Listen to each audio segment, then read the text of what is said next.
कि बग़ैर बनाने वाले की कोई चीज़ नहीं बनती, तो फिर अल्लाह को किसने बनाया है। ठीक है, ये सवाल बहुत ज़्यादा पूछा जाता है और बहुत ज़्यादा राइज है। इस सवाल के जो है वो दो जवाब हैं। पहला जवाब हम क्या देते हैं इसका कि ये सवाल ही गलत है। क्यों सवाल गलत है? इसलिए कि इसकी एक मिसाल दी जाती है, बहुत सारी मिसालें, एक मिसाल दी जाती है कि किसी ने आपको पानी पिलाया और वो पानी क्या था, नमकीन था। तो आपने कहा भी ये पानी तो नमकीन है, ये क्यों है पानी नमकीन? ठीक है, उसने कहा इसलिए ये नमकीन है क्योंकि इसमें नमक गिर गया था। उसने कहा कि ये नमक क्यों नमकीन है। ठीक है, अगला कहेगा आपका सवाल ही क़िबला साहब गलत है। नमक के बारे में ये सवाल गलत है कि वो नमकीन क्यों है। मीठे और चीनी के बारे में ये सवाल गलत है कि वो मीठा क्यों है। क्यों? क्योंकि जो नमक है उसका जो नमकीनपन है उसकी ज़ात का हिस्सा है, ज़ाती है। ज़ाती के बारे में सवाल नहीं किया जाता कि ये क्यों है ऐसा। अगर कोई सवाल करे कि ये जो गोल दायरा है ये गोल क्यों है, ठीक है, आप कहेंगे भाई गोल दायरा जो है इसलिए गोल है। नमक नमकीन क्यों, आप कहेंगे क्योंकि वो नमक है, नमकीन है। ठीक है, इसी तरीके से ये सवाल करना कि भाई खालिक को किसने बनाया, ये सवाल ही गलत है। भाई जब वो खालिक है, मखलूक नहीं है, तो मखलूक के बारे में सवाल किया जाता है ना, उसको किसने बनाया, लिहाजा उसके बारे में ये सवाल ही गलत है।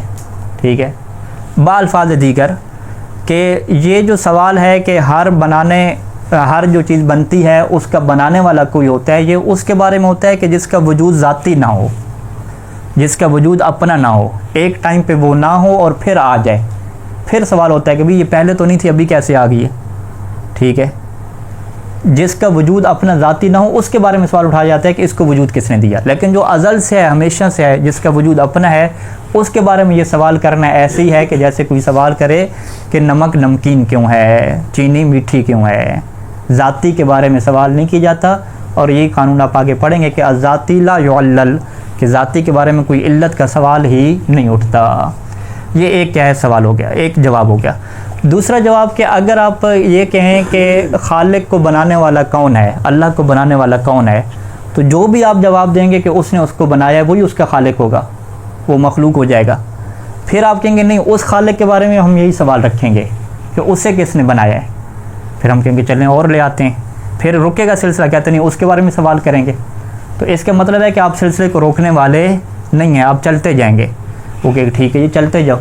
हम कहेंगे अगर आप चलते जाएंगे, तसलसल करते जाएंगे, तो फिर अपने वजूद को भूल जाओ, फिर आप ये मान लो कि आप भी नहीं हो। वो कहते हैं ये कैसे? हम कहते हैं ये तसलसल है। तसलसल का मतलब क्या है कि आप भी वजूद नहीं रखते। कैसे? एक मिसाल से समझाएंगे। मसलन ये दरवाज़ा हमने क्या है कि इस दरवाज़े को हमने जो है वो खोलना है। एक बंदा उठा, आप में से दरवाज़ा खोलने लगा। उन्होंने कहा नहीं जी नहीं, दरवाज़ा कब खुलेगा? जब उस्ताद इजाज़त देगा, अभी बंद रहने दो। खोलना तब है जब उस्ताद की इजाज़त हो। उस्ताद साहब से कहा हाँ भी आप इजाज़त दें, दरवाज़ा खोलते हैं। उस्ताद ने कहा नहीं, मैं इजाज़त तब दूंगा कि जब इस इदारे का प्रिंसिपल इजाज़त देगा। अच्छा जी, प्रिंसिपल को कॉल की, हाँ भी आप इजाज़त दूँ। कहते नहीं, मैं इजाज़त तब दूंगा जब इलाके का चौधरी इजाज़त देगा। चौधरी को कॉल की, उसने कहा जी मैं इजाज़त तब दूंगा जब वज़ीर आज़म इजाज़त देगा। वज़ीर आज़म को बात की, उसने कहा तब दूंगा जब अमेरिका का वज़ीर आज़म इजाज़त देगा। अमेरिका से बात की, तब दूंगा जब इसराइल का देगा। इसराइल से बात की, उसने क्या कि तब। इस तरह सिलसिला चलता रहा। तो दरवाज़ा खुला रहेगा या बंद रहेगा? बंद रहेगा ना। आप कहेंगे फिर इसका मतलब दरवाज़ा अभी तक बंद ही चल रहा है, खुला हुआ नहीं है। ठीक है, तो अगर दरवाज़ा खुला हुआ आपको नज़र आ गया तो इसका मतलब क्या है कि हाँ किसी ने ऊपर से इजाज़त दे दी है। एक ऐसे बंदे ने ऊपर से इजाज़त दी है कि फिर उसको अगले से इजाज़त लेने की ज़रूरत नहीं थी। यानी सिलसिला ऊपर क्या है, रुक चुका है। सिलसिला रुकना दलील है इस बात की कि दरवाज़ा खुला हुआ है। अगर सिलसिला ना रुकता तो दरवाज़ा खुला हुआ भी कभी ना होता। अब आ जाए वजूद के ऊपर कि आप मौजूद हैं, कायनात मौजूद है, सारी चीज़ें मौजूद है ना। इसको किसने बनाया है, इस वजूद को किसने दिया है? आप कहेंगे इसको जी उस मादा ने बनाया, उस नेचर ने बनाया। अच्छा, उस नेचर को किसने बनाया? उसको जी फलां जो है वो मटेरियल ने बनाया। वो मटेरियल कहाँ से बना? जो वो दो चीज़ों से मिलके वो वहाँ से बन गया, उसको किसने बनाया? सिलसिला चलता जाए।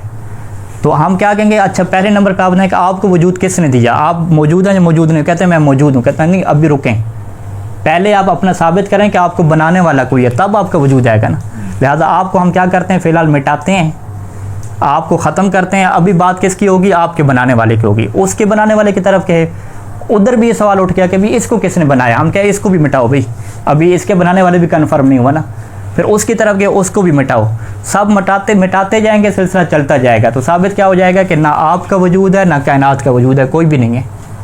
तो अगर आप और हम मौजूद हैं तो ये इस बात की दलील है कि सिलसिला रुक चुका है, उधर ब्रेक लगी हुई है कि कोई ऐसी ज़ात आई है कि फिर जिसका कोई बनाने वाला नहीं है।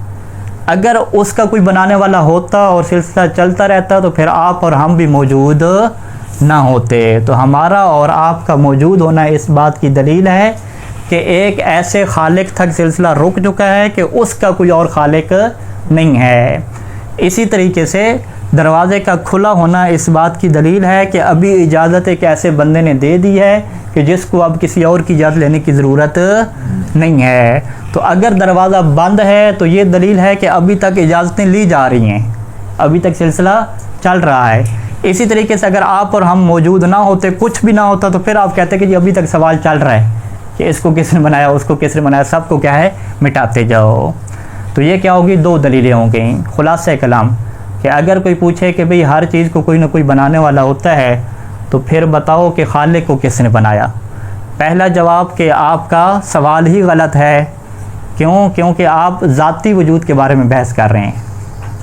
ज़ाती जो होती है उसके बारे में सवाल नहीं किया जाता। क्या नमक के बारे में ये सवाल माकूल है कि नमक को नमकीन किसने बनाया, चीनी को मीठा किसने बनाया, सूरज को रोशन किसने बनाया, ठीक है, गोल दायरे को गोल किसने बनाया। ज़ाती के बारे में कोई सवाल नहीं होता, गलत सवाल शुमार होता है। दूसरा जवाब कि अगर आप ये सवाल करेंगे कि उसको किसने बनाया तो जो जिसने बनाया वो खालिक हो जाएगा। तो क्या फिर उसके बारे में आप दोबारा सवाल नहीं करेंगे कि उसको किसने बनाया? वो कहेगा फिर भी हम करेंगे। तो हम कहेंगे कि इसका मतलब है आपके सवालों का सिलसिला रुकने वाला नहीं है। अगर आपके सवालों का सिलसिला नहीं रुकता तो दलील है कि ना आप मौजूद हैं ना हम मौजूद हैं, फिर अपने वजूद को भी भूल जाओ। क्यों? क्योंकि उधर खालिक साबित होगा तो फिर आप साबित होंगे ना। अभी तक वो खालिक ही साबित नहीं हुआ क्योंकि उसके खालिक के बारे में अभी तक सवाल जारी हैं। तो जब तक वहाँ पे ब्रेक नहीं लगेगी उस वक्त तक आपका वजूद भी साबित नहीं होगा। तो आप बताएं कि आप मौजूद हैं या मौजूद नहीं हैं? आप कहेंगे हम मौजूद हैं। जब आप मौजूद हैं तो पर इसका मतलब है वहाँ पे ब्रेक लग चुकी है। सौफसताइया के पीछे जिक्र गुजरा था। सौफसताई एक नज़रिया आया था, वो कहते थे कि हम मौजूद ही नहीं हैं, ठीक है। उनको क्या आप मौजूद, कहते हैं हम मौजूद ही नहीं, ये ख्याल है, तस्वुर है। तो तारीख़ में वाक़या है कि लोग उनको पकड़ के आग में डाल देते थे। तो कहते आप बताओ दर्द हुआ नहीं हुआ? कहते नहीं हो रहा है या नहीं हो रहा। अगर दर्द हो रहा है तो इसका मतलब आप मौजूद हो, मौजूद को दर्द होता है, ठीक है। तो इस तरह उनके ज़हन में क्या शुबे पड़ गए। तो अपने वजूद को मानना दलील है कि पीछे कोई खालिक है और वहाँ तक सिलसिला क्या रुक गया, अब उसका कोई और खालिक नहीं है। सल्लल्लाहु अलैहि मुहम्मद व आलिहि अजमाइन।